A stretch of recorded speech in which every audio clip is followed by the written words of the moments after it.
సౌందర్యంగా కనబడుతున్నారు. కారణం ఏంటంటే యోబు తాను బిడ్డల కుమారులను కుమార్తెలను చక్కగా చెక్కాడు. దేవునికి స్తోత్ర, హల్లెలూయా. ఆ దేశములో అందరికంటే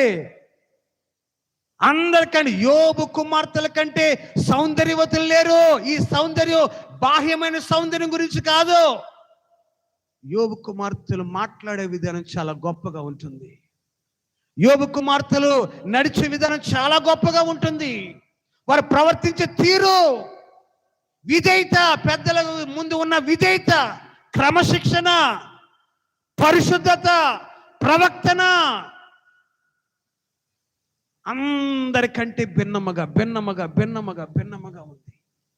అందుకనే అందాన్ని గురించి అక్కడ మాట్లాడట్లా, పైకి కనబడే రంగు గురించి మాట్లాడట్లా, ఆ బారు జడ గురించి మాట్లాడట్లా, ఇక ఇతరితర బాహ్య సంబంధమైన అలంకారం గురించి మాట్లాడట్లేదు. కానీ అందరికంటే యోబు కుమార్తెలు అందరికంటే సౌందర్యంగా ఉన్నారట. దేవునికి స్తోత్ర, హల్లెలూయా.